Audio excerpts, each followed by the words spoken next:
میں نے قرآن مجید کے پہلے پارے میں سے ایک آیہ کریمہ کا کچھ حصہ تلاوت کیا ہے۔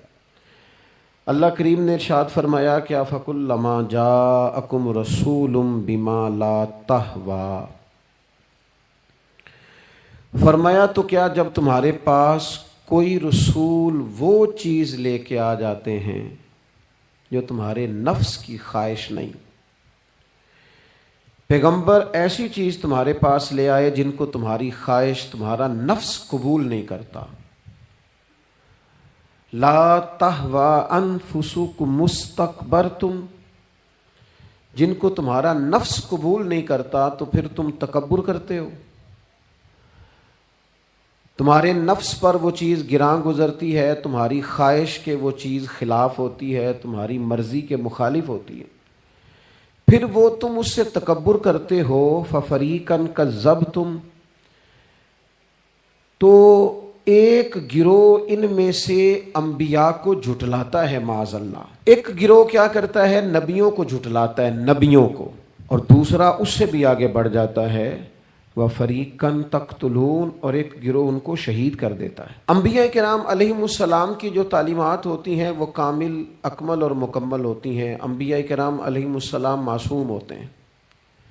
نبیوں میں معاذ اللہ نہ ظاہری طور پر کوئی نقص ہوتا ہے نہ باطنی طور پر نقص ہوتا ہے۔ اللہ تعالیٰ انبیاء کرام علیہم السلام کو بڑے قبیلوں میں پیدا فرماتا ہے، ان قبیلوں میں جو اس دور کے اندر لوگوں میں بڑی قدر کی نگاہ سے دیکھے جاتے ہیں، ان میں نبی آتے ہیں۔ انبیاء کرام کو اللہ تعالیٰ حسن و جمال دیتا ہے، قد و قامت دیتا ہے، ان کو اللہ تعالیٰ پر وجی چہرے دیتا ہے، کامل تعلیمات دیتا ہے۔ اور سب سے بڑی بات یہ ہے کہ انبیاء معصوم ہوتے ہیں، ان کے اندر کوئی نفسانی خواہش ہی نہیں ہوتی، نبی کوئی خطا کرتے ہی نہیں۔ کامل، مکمل، اکمل تعلیم نبی لے کے آتے ہیں، لیکن اللہ کا قرآن کہتا ہے کہ جب وہ چیزیں تمہاری نفس کی خواہش کے خلاف ہوتی ہیں، چیزیں بالکل مکمل ہیں، کامل ہیں، اکمل ہیں، نبی معصوم ہیں، عام آدمی اگر کوئی بات کرتا ہے تو اس کی بات میں نقص رہ جاتا ہے، کمزوری رہ جاتی ہے، کسی دانشور سے، کسی شاعر سے، کسی ادیب سے، کسی آپ جس نے اپنی دانش بینش کے حساب سے کوئی بات کی ہے، آپ اگر اس سے کوئی تربیت لیتے ہیں تو اس کی بات میں کمزوری رہ جائے گی، عام آدمی ہے۔ انبیاء کرام علیہم السلام کی تعلیمات جو ہوتی ہیں وہ ذاتی نہیں ہوتی، وہ وحی الہی کے ساتھ ہوتی ہیں، ان میں کمزوری کوئی نہیں ہوتی، نقص کوئی نہیں ہوتا۔ انبیاء کرام علیہم السلام خوبصورت ہوتے ہیں، نورانی ہوتے ہیں، یعنی کسی بندے نے معاذ اللہ ان سے کوئی ایسی چیز نہیں دیکھی ہوتی جس سے کہ قباحت پیدا ہو، نقص پیدا ہو۔ انسان دور ہٹے، انہیں اللہ تعالیٰ ظاہری، باطنی، مانوی حسن دے کے دنیا میں بھیجتا ہے، کیوں نہیں لوگ مانتے؟ 950 سال حضرت نوح علیہ السلام نے تبلیغ فرمائی، اور میرے بھائی 1.5 دن میں بندہ تھک جاتا ہے، اکتا جاتا ہے، ہف جاتا ہے، عام آدمی کی بات کر رہا ہوں۔ 950 سال تبلیغ کی، اور تبلیغ کرنے والا بندہ کامل ہے، مکمل ہے، اکمل ہے، درد مند ہے، سونا ہے، نہیں ماننے لوگ۔ کیوں؟ قرآن کہتا ہے اس کی وجہ یہ ہے کہ چیزیں وہ ہیں جو ان کے نفس کی خواہش کے خلاف ہیں، جو یہ ان کے نفس کی اور باطنی جو خواہشات ہیں ان کے مخالف ہیں، نہیں مانتے۔ حضرت موسیٰ کلیم علیہ السلام بنی اسرائیل کو نجات دینے کے لیے آئے تھے، راحت دینے کے لیے تشریف لائے تھے، لیکن آپ ان کے مطالبات دیکھیں کس قدر تکلیف دی۔ کبھی کہتے تھے نہیں مانتے جب تک اللہ کو اعلانیہ نہ دیکھ لیں، کبھی وہ کوئی مطالبہ لے کے آ جاتے، کبھی وہ پانی کا مطالبہ کرتے اور کہتے 12 چشمے الگ الگ چاہیے، کبھی وہ من و سلوہ کا مطالبہ کرتے، کبھی کہتے من و سلوہ تو آتا ہے پر ایک جیسا کھانا ہے، ہمیں تو الگ الگ چاہیے، وہ اجناس چاہیے جو زمین سے اگنی ہے۔ حضرت موسیٰ خوبصورت تھے، نورانی تھے، پروجی تھے، اور کمال یہ ہے کہ رب کے اتنے پیارے ہیں جن سے رب کلام فرماتا ہے، لیکن قوم ہے کہ تسلیم کرنے کو تیار نہیں، ماننے کو تیار نہیں۔ فقط اتنی بات ہے کہ وہ تعلیمات وہ ہیں جو ان کے نفس کی خواہش کے خلاف ہیں، اور ذرا سا انہیں موقع ملا، حضرت موسیٰ علیہ السلام 40 دنوں کے لیے کوہ طور پہ تشریف لے گئے تو پیچھے سے ایک بچڑے کی پوجا شروع کر دی۔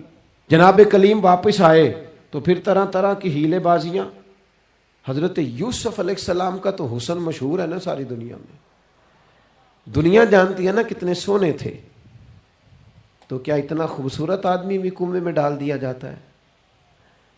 کیا اتنا حسین آدمی بھی بازار میں بیچ دیا جاتا ہے؟ کیا اس قدر شخص جو ظاہری باطنی طور پر نورانی ہو، اس شخص پر بھی الزامات دھر کے جیل میں ڈال دیا جاتا ہے؟ مخلوق تو فنکار ہے اس درجہ کے پل بھر میں سنگے در کعبہ سے بھی اصنام تراشے، اور تم کون ہو کیا چیز ہے داغے کبابی، لوگوں نے تو مریم پہ بھی الزام تراشے۔ حضرت مریم سلام اللہ علیہ پر بھی، اور جناب عیسیٰ جن کو اللہ نے کھلے معجزات دیے، کوئی ضرورت تھی کسی اور چیز کی؟ جو بچہ پنگوڑے میں ہی کہہ رہا ہے انی عبداللہ، میں اللہ کا بندہ ہوں، کھلے معجزات اور وہ بھی پنگوڑے میں۔ لیکن قرآن کہتا ہے تعلیمات وہ تھیں کہ جو ان کی نفس کی خواہش کے خلاف تھیں، لہذا نفس کی خواہش، وہ جو ایک جگہ پہ قرآن مجید نے کہا نا کچھ لوگوں نے نفس کی خواہش کو خدا بنا لیا، وہ چونکہ خواہشات نفسانیہ کے خلاف تھیں، نتیجہ اس کا یہ نکلا کہ ان لوگوں نے پیغمبروں، رسولوں، انبیاء، اللہ کے محبوب بندوں کو جھٹلا دیا، یہاں تک کہ قتل کر دیا۔ حضرت زکریا علیہ السلام جیسے لوگوں پر آرے چلا دی، شہادتیں ہو گئی انبیاء کی۔ وجہ کیا تھی؟ نفس کی خواہش کے خلاف تعلیمات تھی انبیاء کی، نہیں تسلیم کیا۔ نبی اکرم نور مجسم شفیع معظم صلی اللہ تعالی علیہ وسلم کے نہ سارے معجزات ان لوگوں نے اپنی آنکھوں سے دیکھے تھے، اور ایک دوسرے کے سامنے بیٹھ کے حضور کی تعریفیں کرتے تھے کہ میرا بھتیجا ہے، اس نے کبھی جھوٹ بولا ہو، ہے کبھی امانت میں خیانت کی ہو، ہے کبھی اس کے اندر کوئی نقص دیکھا ہو۔ وہ تعریفیں، وہ خوبصورتیاں، وہ رعنائیاں۔ لیکن جب حضور نے اعلان نبوت کیا نا، اب وہ جو خواہشات نفسانیہ تھی نا، وہ جو باطن کے اندر خواہشات مچلتی تھی، میں سردار ہوں، میرے ڈھیر سارے غلام ہونے چاہیے، میں کسی کو اپنا داماد قبول نہیں کرتا لہذا بیٹی کو زندہ دفن کروں گا، میں یہ کیسے قبول کر لوں کہ غریب آدمی میرے برابر میں آ کے بیٹھ جائے، برادری کی اونچ نیچ کیسے چھوڑ دوں۔ کل تک کہہ رہے تھے آپ صادق ہیں، آپ امین ہیں، آپ حسین ہیں، آپ باوقار ہیں، ہر چیز بیان کر رہے تھے، اور جیسے ہی کہا حضور نے کہ میں اللہ کا رسول بن کے آیا ہوں، جب ماننے کی باری آتی ہے نا، ماننے کی، حضور علیہ الصلوۃ والسلام پہاڑی پر تشریف فرما ہے، اور کریم محبوب علیہ الصلوۃ والسلام نے اونچی پہاڑی تھی، اس طرح کوئی آدمی یہاں دیوار پہ اوپر کھڑا ہو جاتا ہے تو آپ تو اس طرف نہیں دیکھ رہے، وہ ادھر بھی دیکھ رہا ہے، ادھر بھی دیکھ رہا ہے۔ اونچی پہاڑی پر حضور کھڑے ہو گئے، اور کھڑے ہو کے فرمایا اگر میں تم سے کہوں کہ پہاڑی کے اس پار دشمن ہے اور وہ تیاری کر کے آ چکا ہے، تم پر حملہ آور ہو جائے گا، کیا میری بات مان لو گے؟ دیکھا نہیں تم نے، میں کہہ رہا ہوں دشمن ہے، تسلیم کرو گے؟ سارے مکے کے لوگ جمع تھے، کہنے لگے کیوں نہیں مانیں گے، آپ صادق بھی ہیں اور امین بھی ہیں، آپ کی زبان سے کبھی جھوٹ نکلا ہی نہیں۔ یہ خاص پیغام حسین کانفرنس میں عرض کرنا ہے آپ کو، بھائی میں اگر کہوں کہ اس طرف دشمن آ گیا ہے، تم نے نہیں دیکھا، میری زبان پر اعتبار کرتے ہو؟ یا رسول اللہ آپ صادق اور امین ہیں، آپ نے کبھی جھوٹ بولا نہیں، خیانت کی نہیں، 100% یقین ہے، مان لیں گے؟ یہ بات ماننے کو تیار ہیں، یہ بات تسلیم کرنے کو تیار ہیں کہ آپ صادق اور امین ہیں، تو حضور نے فرمایا جس زبان سے تم یہ ماننے کو تیار ہو نا کہ اس طرف دشمن کھڑا ہے حملہ کر دے گا، اس زبان سے یہ بھی مان جاؤ کہ میں اللہ کا سچا رسول بن کے آیا ہوں۔ آپ میری بات کو سمجھیں، تھوڑی دیر پہلے بیک وقت کہہ رہے ہیں بالکل آپ جو کہتے ہیں حق اور سچ ہے، اور اب جب کہا میں رسول ہوں مان جاؤ، تو معاذ اللہ تعالیٰ ابو لہب کہنے لگا آپ کے ہاتھ ٹوٹ جائیں، آپ نے ہمیں اس کام کے لیے بلایا تھا، طرح طرح کی بولیاں بولنے لگے۔ جب مفادات پر چوٹ لگتی ہے، جب خواہشات نفس کو چھوڑنا پڑتا ہے، جب ذرا اپنی طبیعت پر کچھ چیزیں بوجھ بنتی ہیں، میرے اصحاب قبلہ عالم فرمایا کرتے تھے ہمارے دشمن جب ہم پر تنقید کرتے ہیں تو کئی باتیں غلط بھی کرتے ہیں لیکن کچھ باتیں ٹھیک بھی ہوتی ہیں، بجائے اس کے کہ ہم اسی وقت اٹھ کے قبول کریں، تسلیم کریں کہ جناب یہ بات جو آپ نے کیا یہ بالکل ٹھیک ہے، میں کھلے دل سے اس کو قبول کرتا ہوں. اتنی جرت کون کرے؟ اتنی ہمت کا مظاہرہ کون کرے؟ وہ چیزیں جو ہمارے نفس کی خواہش کے خلاف ہوتی ہیں ہم قبول کرنے کو تیار ہی نہیں ہوتے. لیکن جو مزاج دین ہمیں عطا کرتا ہے، وہ دین ہمیں یہ عطا کرتا ہے کہ جب تم یہ دیکھو نا کہ بات جو ہو رہی ہے وہ بات ٹھیک ہے، اگرچہ میرے مفادات کے بھی خلاف ہے، اگرچہ میرے نفس کی خواہش کے بھی خلاف ہے، اگرچہ میری سرداری کے بھی خلاف، ہو سکتا ہے میرا مالی نقصان بھی ہو، لیکن چونکہ ٹھیک ہے لہذا مجھے قبول کر لینی چاہیے. یہ جرت پیدا کریں اپنے دل کے اندر، یہ طاقت پیدا کریں. یہ آج کا پیغام ہے. آپ دیکھیے حضرت فاروق اعظم رضی اللہ تعالیٰ عنہ نے مسئلہ بیان کیا تو جناب فاروق اعظم رضی اللہ تعالیٰ عنہ نے اس مسئلے میں عورتوں کے مہر کے متعلقہ، جو حق مہر ہوتا ہے خاتون کا، اس کے متعلقہ جناب عمر نے کوئی مسئلہ بیان کیا. تو آپ جمعہ پڑھا کے باہر نکلے تو ایک خاتون کھڑی تھی دروازے پر، کہنے لگی امیر المومنین حد ہو گئی ہے، آپ عورتوں کو مہر لینے پر پابندی لگا رہے ہیں، اتنا لینا اتنا نہ لینا، اور اللہ رسول نے کھلی اجازت دی ہے جتنا مرضی لے لیں. اس خاتون نے دلائل پیش کیے. اب امیر المومنین کے سامنے ایک تو ہے کہ عام مرد کے سامنے عورت بات کرے تو لوگ قبول نہیں کرتے، اور 22 لاکھ مربع میل کا حکمران اور جس کے بارے میں معروف ہے کہ ان کا درہ ہر وقت چلتا ہے، اس خاتون نے جناب عمر سے کہا کہ جناب مسئلہ یوں ہے، آپ نے یوں بیان کیا ہے. اب ارد گرد لوگ کھڑے تھے، کسی نے یہ نہیں کہا گستاخ معاذ اللہ تو کیا کہہ رہی ہے، امیر المومنین کے سامنے کلام کرتی ہے. بات حق تھی، کسی نے جرت نہیں کی. ایک شخص حضرت عمر سے کہنے لگے حضور آپ کچھ بولتے کیوں نہیں، کچھ تبصرہ کریں. فرمانے لگے بولنا کیا ہے، ایک مرد نے خطا کی ہے اور ایک عورت ٹھیک کہہ رہی ہے، اس کی بات درست ہے، میں کھلے دل سے قبول کرتا ہوں. نفس پر گرچہ چوٹ لگتی ہے اسے قبول کریں. کیوں حق کے معاملے میں حضرت صاحب بندے بڑے اچھے ہیں، قبلہ بڑے نفیس آدمی، اور جناب ان کی طبیعت بڑی اچھی ہے، تو پھر آپ قبول کر لیں ان کی بات کو. کہتے ہیں آپ دعا کریں میرے لیے میں قبول کر لوں، آپ دعا کریں میں ٹھیک ہو جاؤں. او خدا کے بندے، جسے تو ٹھیک سمجھ رہا ہے اس کی بات کو قبول کر، اس بات کا قائل ہو جا، اس پر عمل کر. ہمارے مزاجوں میں وہ جو نفسانی خواہشات کا غلبہ ہے آج بھی پوری طرح وہ ہمیں اپنی لپیٹ میں لیے ہوئے، ہم سمجھنے کو تیار نہیں ہوتے.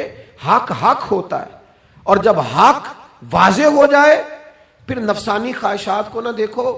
نفس ایک بچے کی طرح ہے، اس کی ایک بات مانو گے دوسری خواہش کرے گا، دوسری بات مانو گے تیسری خواہش کرے گا. اللہ کے محبوب علیہ السلام نے دعا فرمائی ہے، مسند امام احمد بن حنبل میں موجود ہے.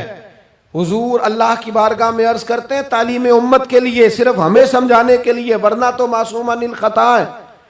محبوب اللہ کی بارگاہ میں عرض کرتے ہیں اے اللہ مجھے اس خواہش سے بچانا جو ایک اور خواہش میں مبتلا کر دے، اس خواہش سے بچانا جو خواہشات کے دروازے کھول. ہم اپنے نفس کو لے کر دین کے مقابلے میں کھڑے ہو گئے. میری برادری کہتی ہے کہ شادی میں ڈھول بجے گا، تماشا ہوگا، اور اللہ رسول کہتے ہیں کہ اس میں شریعت کا بول بالا ہوگا، پتہ چلے گا جیتتا کون ہے. میری اولاد کہتی ہے کہ اس راستے جانا ہے، رب رسول فرماتے ہیں اس راہ پہ جانا ہے. نفس کی خواہش اور ہے، اللہ رسول کا حکم اور ہے، ہم اس کو تسلیم کرنے کو تیار نہیں ہوتے. معافی مانگنی پڑ گئی ہے ایک بندے سے. ہماری جو بنائی ہوئی قبیلے اور برادریوں میں اونچ نیچ ہے اس کے حساب سے ہم بڑے قبیلے سے ہیں، وہ چھوٹی قبیلے سے ہم نے جو بنائی ہے، ورنہ تو قبیلے فقط تعارف کے لیے ہوتے. معذرت کرنی پڑ گئی ہے، لیکن کمال ہے ہمارے مزاج میں وہ پیدا ہو. اللہ رسول کو راضی کرنے کے لیے تھوڑی دیر اپنے نفس کو کچلے. ممکن ہے ایسا ہو، کرتے ہی نہیں ایسا، مزاج نہیں بنایا. ہمارے نفس کی خواہش کے مطابق اگر چلے پھر سارا. آپ یقین کریں لوگ استادوں کے پاس جا کے عزتیں اور پروٹوکول ڈھونڈتے ہیں، پیروں کے پاس جا کے عزتیں اور پروٹوکول ڈھونڈتے ہیں. ایسی جگہوں پہ جہاں پروٹوکول دینے کی باری تھی وہاں بھی لینے کے چکر میں پڑ جاتے. دینی کاموں میں اگر 4 لوگ ایک جگہ پہ اکٹھے کیے جاتے ہیں نا، یہاں دینی کام کر لو، تو وہاں جھگڑا شروع ہو جاتا ہے. دینی کام تو کرنا ہے پر آگے کون لگے گا. دینی کام تو کرنا ہے پر اس میں سربراہی کس کو ملے گی؟ دینی کام تو کرنا ہے، اس میں نام کس کا ہوگا؟ اس میں بڑا قد کس کا شمار کیا جائے؟ اس طرح قومیں آگے بڑھتی ہیں۔ اہل حق کس طرح ہوتے ہیں؟ سب سے آگے اپنے نفس کو رکھا جائے اور پھر انسان کا انقلاب آ جائے، یہ کیسے ممکن ہے؟ حضرت ابو ذر غفاری، میں قربان اس شخص پر، سیدنا ابو ذر غفاری اس امت کے درویش فقیر، ایسا شخص جس کے بارے میں محبوب نے فرمایا زمین کے اوپر اور آسمان کے نیچے میرے ابو ذر سے سچا بندہ کوئی نہیں۔ اتنا بڑا آدمی زندگی فقر و فاقے میں گزار دی، اپنے مزاج پر طاری کر لی چیزیں کہ بس وہ سادگی جو ہمیں ہمارے رسول نے سکھائی ہے اسی میں رہنا ہے۔ حضرت ابو ذر غفاری گفتگو ہو رہی تھی، بات چیت ہو رہی تھی، جناب بلال حبشی رضی اللہ تعالیٰ عنہ کے ساتھ محو کلام تھے۔ حضرت بلال نے اپنے آپ کو سمجھا لیا تھا کہ میں دروازہ رسول کا گدا ہوں۔ کچھ لوگ نا غلام بے دام ہوتے ہیں، بے دام۔ ہمارے ہاں نا کچھ لوگوں کا پروٹوکول ہوتا ہے، اور کچھ لوگ ایسے ہوتے ہیں جو صبح سے لے کے شام تک جھاڑو دے رہے ہوتے ہیں، خدمتیں کر رہے ہوتے ہیں۔ میں آپ کو صحیح معنوں میں بتاؤں تو اصل حقدار وہ ہوتے ہیں لوگ، اصل ڈیوٹیاں ان لوگوں کی ہوتی ہیں۔ حضرت بلال حبشی نے طے کر لیا تھا کہ میں نے بس نوکری کرنی اور توجہ سے کرنی ہے۔ اور میں آپ کو دل کی بات بتاؤں، میں نے بڑے کیمرے دیکھے اپنی زندگی میں، میں نے بڑا کچھ دیکھا تھوڑے وقت میں۔ میں آپ سے عرض کروں، وہ بڑی مزیدار زندگی ہوتی ہے جس میں انسان تھوڑا پیچھے بیٹھا ہوا ہوتا ہے، جس میں نا بہت سارے کام ہیں۔ میں تھوڑے دن پہلے ایک جگہ جماعت کرانے کے لیے کھڑا ہوا، ایک صاحب نے جماعت کی ویڈیو بنانی شروع کر دی، بعد میں مجھے دوست بتانے لگے او خدا کے بندے، عبادت تقریر میں کبھی رونا آ جاتا تھا، دعا میں رونا آ جاتا تھا، میں نے ضبط کرنا شروع کر دیا، چھوڑ دیا۔ لوگ آنسو بیچنے لگ جاتے، پیر صاحب رو پڑے۔ پیر صاحب کس بات پہ روئے؟ او خدا کے بندو، پیر کو معافی لے لینے دو اللہ رسول سے، اپنے لیے اپنے سنگیوں کے لیے اللہ کے حضور اسے آنسو بہانے دو۔ کوئی چیز تو کیمرے سے باہر رہے، کچھ چیز تو۔ کیا خوبصورت لفظ ہے مولا علی شیر خدا کے، فرماتے ہیں اسے مبارک ہو جسے تھوڑے لوگ جانتے ہیں، اسے مبارک ہو۔ سے ثبوت نہ پچھو میتھوں، پلائے نظر کرم کا دھوئی، اے میں جانا یا دل بر جانے غیر نہ جانے کوئی، میں مسکین پرانا خادم کسے در ملی نہ ٹوئی، یہ تے واصف یار نے نظر جو کی تھی تے واصف ہی ہوئی۔ یہ تو اس کا فیصلہ ہے، ہمارے لیے مقام شکر ہے، ہر مقام پر شکر گزار ہیں، عاجزی کرتے ہیں، لیکن جو معاشرے کا ماحول بن گیا، یعنی ایک بندے سے بھی آپ بغیر کیمرے کے ملاقات ہی نہیں کر سکتے۔ وہ زیارت کرنے آتا ہے اور وہ ساتھ کہتا ہے 30 سیکنڈ کا میں نے کلپ بھی بنانا ہے، بس تو زیارت ہو گئی، بس ختم ہو گئی بات۔ یہ کون سی زیارت ہے جو تو نے قید بھی کرنی ہے ساتھ؟ خدا کا خوف کریں، کیا کس طرف ہم جا رہے ہیں؟ بہرحال عام دام برسر مطلب، حضرت بلال حبشی نے طے کر لیا تھا اپنی زندگی میں سادگی، پیچھے پیچھے رہنا ہے۔ وہ شہرت سے بچنے والا پیچھے پیچھے رہتا ہے، اور میرا جی چاہتا ہے ساری غزلیں اس ظالم کے نام کریں۔ کچھ لوگ طے کر لیتے ہیں میں نے پیچھے پیچھے رہنا ہے، ان کے اعلان کیے جاتے ہیں، بلایا جاتا ہے، پھر بھی پیچھے نکل جاتے ہیں۔ جو عرض کرنا چاہتا ہوں، حضرت سیدنا بلال حبشی نے طے کر لیا تھا۔ ایک دن کسی بات میں نا ہو جاتا ہے رائے کا اختلاف، رائے کے اختلاف کو کبھی مخالفت نہ بنائیں، اپنوں سے اختلاف ہو تو اختلاف رائے رکھیں، رائے دیں، حکم کبھی نہ دیں۔ ہمارے یہاں لوگ حکم دیتے ہیں، رائے نہیں دیتے، بعد میں ادھر ادھر بیٹھ کے شکوے کرتے ہیں، دسو جی میری منی نہیں، وہ بھی تیرے سے مشورہ لیا تھا، قبول بھی ہو سکتا ہے، رد بھی ہو سکتا ہے، ختم ہو گئی بات۔ کسی بات میں جناب ابو ذر غفاری کا اور حضرت بلال حبشی کا رائے کا اختلاف ہو گیا۔ اب حضرت بلال حبشی غلام ہے، جناب ابو ذر بڑے قبیلے سے، تو جناب ابو ذر غفاری نے بات کرتے کرتے حضرت بلال کو کہہ دیا، او ابشن کے بیٹے، تھے بھی وہ ابشن کے بیٹے، لیکن حضرت بلال کے دل کو تکلیف ہوئی۔ بعض لوگ کہتے ہیں میں نے سچ ہی بولا ہے، سچ اپنے بارے میں بولنا، تو دوسروں کے بارے میں سچ بولتا ہے، اپنے بارے میں بول، صرف تو دوسروں کے لیے بولے۔ او جی میں نے سچ ہی تو بولا تھا، سچ بولنے کی بھی حکمت ہے، سچ بولنے کی سب سے بڑا سچ کسی کو اللہ کی طرف بلانا ہے، اور میرا رب فرماتا ہے ادعو الی سبیل ربک بالحکمہ، کسی کو اللہ کی طرف بھی بلاؤ تو دانائی کے ساتھ بلاؤ، حکمت کے ساتھ، سب سے بڑا سچ بھی بولو تو دانائی کے ساتھ بولو۔ تو نے سچ بولا ہے اور تو نے لوگوں کا کلیجہ چیر کے رکھ دیا ہے. یہ کیا انداز ہوا تیرا سچ بولنے کا؟ یہ کیا طریقہ ہوا؟ حضرت سیدنا بلال حبشی رضی اللہ تعالیٰ عنہ کو جناب ابو ذر غفاری نے کہا حبشن کے بیٹے بات سچی تھی. حضرت بلال کو تکلیف ہوئی, کونے میں بیٹھ کے روئے, اور غلام روئے اور آقا کو خبر نہ ہو. تڑپے جو ہم یہاں تو مدینے خبر گئی. حضور علیہ الصلوۃ والسلام پتہ چلا, محبوب نے ممبر سجایا. حضور کی عادت تھی نامینیٹ کر کے اصلاح نہیں کرتے تھے, بائی نیم نہیں, نامزد کر کے نہیں, اوورال بات کر دیتے, سمجھنے والے سمجھ جاتے.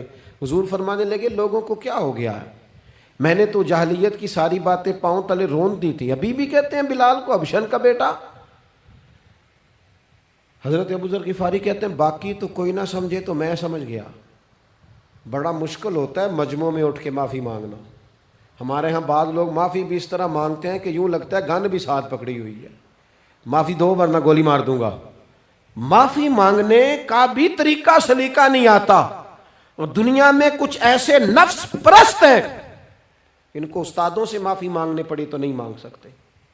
مشائخ سے معافی مانگنے آتی ہے تو نفس کے بندے بن کے نفس کی غلامی کرتے ہیں, لیکن اپنی عزت کی جگہوں کو بھی درست نہیں کرتے. کتنا بڑا مجرم ہے جو باپ سے بھی معافی نہ مانگ سکے, جو ماں سے بھی نہ کہہ سکے میں غلطی کر گیا تھا.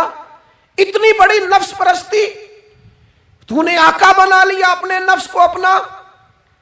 مجمع میں معافی مانگنا, اعتراف کرنا, حق کو قبول کرنا, اپنے نفس کو ذبح کرنا.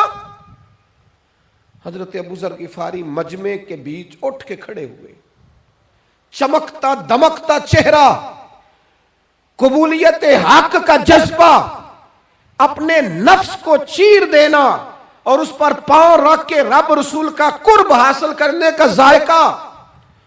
جناب ابو ذر غفاری حضرت بلال کے قریب گئے اور پھر ان کے سامنے لیٹ گئے, رو کے کہنے لگے حبشن کے بیٹے اٹھا اپنا پیر اور رکھ میرے سینے پہ. میں اس قوم کو بتانا چاہتا ہوں کہ تھا تو حبشن کا بیٹا, پر جب سے مدینے والے کا کلمہ پڑا ہے کائنات میں عزت والا ہو گیا ہے.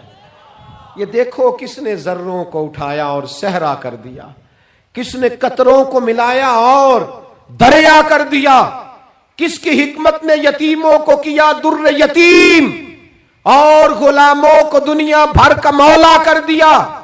ہمارا نفس کی خواہش بچی, رشتے نہیں بچے. ہمارے نفس کی خواہش بچی, تعلقات نہیں بچے. نفس کی خواہشیں بچی, ہمارے اپنے نہیں بچے. نفس کی خواہشیں بچی, مال جمع ہوا, دیانتداری نہیں بچی, وعدوں کی پابندی نہیں بچی, تجوریاں بھر گئیں, روحیں اجڑ گئیں.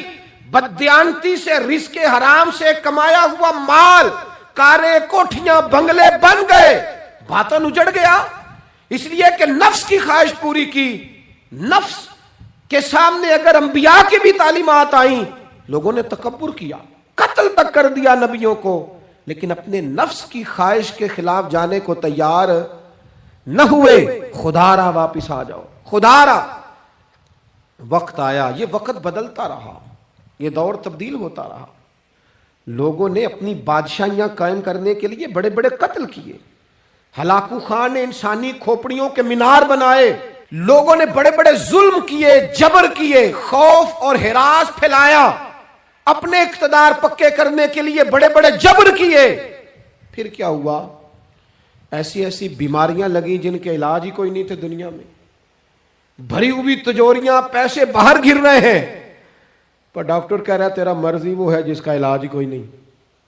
اللہ تبارک و تعالی کے قانون سے جب لوگ ٹکراتے ہیں پھر پاش پاش ہو جاتے ہیں. وقت گزرا, ٹائم یزید کا آیا. وقت گزرا تو ٹائم عبید اللہ ابن زیاد کا آیا, ٹائم شمر کا آیا. 1450 سال گزرنے کے بعد اس ہزاروں کے مجمع میں سے ایک ایک بچے کو حدیث یاد ہے کہ حسن اور حسین جنتی جوانوں کے سردار ہیں. بتاؤ یزید کو نہیں آتی تھی؟ شمر کو نہیں پتا تھا؟ کلمہ تو پڑھتے تھے نا. یہ عبید اللہ ابن زیاد کو نہیں پتا تھا؟ نبی پاک علیہ السلام کے کندھوں پر حسنین رہے, ان سب کو پتہ نہیں تھا؟ یہ جانتے نہیں تھے کہ یہ وہ حسنین کریمین ہیں جن کو حضور سنتے تھے، فرماتے تھے یہ میرے پھول ہیں دونوں؟ کیا بات رضا اس چمنستان کرم کی، زہرا ہے کلی جس میں حسن اور حسین پھول۔ آج 1450 سال گزرنے کے بعد امت کو حدیث آتی ہے کہ نبی پاک علیہ السلام نے فرمایا جس نے حسن اور حسین سے پیار کیا اس نے مجھ سے پیار کیا، جس نے ان سے بغض رکھا اس نے مجھ سے بغض رکھا۔ کلمہ پڑھتے تھے، مسلمان کہلاتے تھے۔ 10 محرم کو جمعے کا دن تھا، امام حسین امامہ باندھ کے گھوڑے پر بیٹھ کر خطبہ دینے لگے تو ایک شخص اندر سے بول کے کہنے لگا حسین تقریر لمبی نہ کر، ہمارا جمعہ لیٹ ہو رہا ہے۔ بلے و نمازیو، سامنے وہ شخصیت کھڑی ہے جس پر ابھی درود پڑھیں گے نماز میں، اللہم صلی علی محمد وعلی، ابھی درود پڑھیں گے حسین ابن علی پر، ابھی شہید کر کے ابھی درود پڑھیں گے، وہ سامنے کھڑے۔ اور امام حسین کا ایک جملہ تاریخ نے یوں لکھا ہے کہ شاید ریت کے ذرے بھی تڑپ گئے۔ امام علی مقام فرمانے لگے مجھے غور سے دیکھو، تمہیں پتہ ہے میں کون ہوں؟ تم جانتے ہو میں کون ہوں؟ نبی پاک نے فرمایا تھا یہ حسن اور حسین میرے بیٹے ہیں کیونکہ میری بیٹی کے بیٹے۔ تمہیں پتہ ہے میں کون ہوں؟ سامنے امام حسین کھڑے، فرمایا مجھے جانتے ہو؟ اور امام علی مقام فرمانے لگے میں تمہارے نبی کا نواسا ہوں، اور آج کے بعد تمہیں کسی نبی کا کوئی نواسا نہیں ملے گا، کیونکہ نبی پاک آخری نبی ہیں، اور جب حضور کے بعد کوئی نبی نہیں آئے گا تو کسی نبی کی اولاد کیسے ہوگی؟ تمہیں آج کے بعد کسی نبی کے نواسے کی زیارت نہیں ملے گی۔ میں کیسے آپ سے یہ بات آپ کو عرض کروں کہ سامنے حسین ابن علی بھی ہوں تو لوگ نفس کی خواہشیں پوری کرتے ہیں، لوگ اپنی کرسیاں پکی کرتے ہیں، لوگ گورنریاں پکی کرتے رہے، لوگ گڈ بک میں جانے کے لیے ایک دوسرے کو شاباشیاں دیتے رہے، جشن ہوتا رہا۔ سب سے پہلے ایک شخص نے امام حسین کا قافلہ روکا تھا، اس کا نام حور بن یزید تھا، سب سے پہلے اس نے روکا تھا، وہ ایک لشکر کا سپہ سالار تھا۔ جب امام حسین رضی اللہ تعالیٰ عنہ نے خطبہ پڑھا نا تو حور یزیدی فوج میں تھا، واپس گیا اور عبید اللہ ابن زیاد سے جا کے کہنے لگا، یا جو بھی وہاں لوگ موجود تھے یزیدی فوج کے، ان سے کہنے لگا تم نے تو کہا تھا کہ صرف راستہ روکنا ہے، تم نے تو کہا تھا کہ صرف ان سے کچھ منوانا ہے، تم نے تو جب مجھے بھیجا تھا تو کہا تھا کہ بعد تھوڑے معاملات ہیں، اوہ سچ بتاؤ نبی کے نواسے کو شہید کرو گے؟ تم نے تلواریں نکال لی ہیں، نیزے نکال لیے ہیں، تیر نکل آئے ہیں، تیاری مکمل ہے، مجھے سچ بچاؤ، کیا حسین ابن علی کی گردن پر خنجر چلانے لگے ہو؟ سیدہ فاطمہ کا جگر پارا شہید ہوگا، کیا یہ خبر سچ ہے؟ یوں ہوگا؟ تو کہنے لگے ہاں یہی حکم ہے ہمیں، یہی تیاری ہے، یہی پروگرام ہے، یہی پلان ہے، یہی ہوگا۔ کہنے لگا میں اور آپ تو مدینے والے رسول کا کلمہ پڑھتے ہیں، تو کیا محبوب کے نواسے کو ذبح کرو گے؟ جناب علی اکبر کو جن کا چہرہ رسول پاک سے ملتا ہے، حضرت قاسم بن حسن کو، جناب علی کے بیٹوں عباس بن علی کو، حضرت علی کے بیٹے ابو بکر بن علی کو، حضرت علی کے بیٹے عمر بن علی کو، حضرت علی کے بیٹے یہ بھی 3 کربلا میں موجود، حضرت عثمان ابن علی کو، ان کو شہید کرو گے؟ نے کہا ہاں تیاری ہو گئی ہے۔ تو سب کے ضمیر مردہ نہیں ہوتے، ہاں بڑی بڑی سخت جگہوں پہ پھول اگتے ہیں۔ حر نے جب ان سے کہا کہ تمہارا پکا ارادہ ہے، کہا پکا ارادہ ہے، تو اس نے کہا یہ زیرہ پکڑو، یہ عہدہ پکڑو، مجھے تمہارا دیا ہوا عہدہ نہیں چاہیے، حسین کے نانا کی دی ہوئی جنت درکار ہے، یہ رکھو اپنے پاس، مجھے تمہارا۔ ایڑی لگائی اس نے اور دوڑا اور امام حسین کے قدموں میں گیا، کہنے لگا حضور میں مجرم ہوں، میں خطا کار ہوں، میں نے سب سے پہلے آپ کو روکا تھا، پر مجھے قسم ہے اللہ کی، میں جانتا نہیں تھا ان کا ارادہ کیا ہے. حضور بھول گیا، غلطی کر بیٹھا. یہ اندھے ہوں گے، ان کی آنکھوں میں پٹی بندی ہوگی، اور مجھے تو پتہ ہے نا کہ دنیا کو پھر محمد کا نواسہ نہ ملے گا. مجھے خبر ہے اگر معافی مانگوں تو معاف کر دو گے. پہلا مجرم ہوں، میں نے روکا ہے. اگر آ جاؤں تو قبول کر لو گے. یہ ظرف، یہ حوصلے، یہ توانائیاں اگر ہیں تو سیدہ فاطمہ کے دودھ میں ہیں، یہ شیر خدا کی تربیت میں ہیں، یہ محبوب نے جو ان کی زبانوں کو چوسا تو اس کرم میں ہے. حضرت امام حسین نے اٹھ کے سینہ یوں چوڑا کیا، ہاتھ پھیلائے، فرمایا آجا، لگ جانا میرے سینے کے ساتھ، تو آ جانا، تو نے دیر کی، ہم تو پہلے سے منتظر تھے، تو آ جا، تیری ساری معاف ہیں. ہور کے مقدر جاگے. امام علی مقام کے لشکر میں شامل ہوا. بعض نے لکھا ہے جو لوگ ابتدا میں شہید ہوئے امام حسین کی طرف سے، ان میں ہور شامل. خدا را کچھ خواہشات، کچھ نفسانی باتیں چھوڑ دو. سارا دن اپنے آپ کو ہی منواتے رہنا. اپنی ضد کے سامنے لوگ بڑے بڑے ادارے تباہ کر دیتے، بڑی بڑی جماعتیں تباہ ہو گئیں، بڑے بڑے آستانے خیر کے ٹوٹ گئے، لیکن ہماری انا، ہماری ضد، ہمارا تکبر، ہماری اپنے لیے خواہشات یہ ختم نہ ہو سکیں. امام حسین رضی اللہ تعالیٰ عنہ کو جن لوگوں نے شہید کیا، انہیں حضور کا خون نظر نہیں آیا، نفس کی خواہشیں نظر آئیں، جائیدادیں نظر آئیں. لیکن پتہ ہے کمال کیا ہے؟ ہمیشہ جو لوگ حق قبول کرتے ہیں نا، اللہ تعالیٰ انہیں یہ عزت عطا کرتا ہے. 2-4 باتیں میری ضرور لے کے جانا. یہی لنگر ہے آج پیغام حسین کانفرنس کا. دیکھو آپ کے والد آپ کو جو سمجھاتے ہیں وہ ٹھیک ہے یا جو آپ کہہ رہے ہیں وہ ٹھیک ہے؟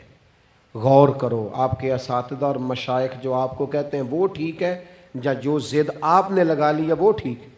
اور سب سے بڑھ کر اللہ رسول کا حکم زیادہ مؤثر ہے یا جو آپ نے اپنی مرضی سے چیزیں طے کی ہیں وہ زیادہ مؤثر؟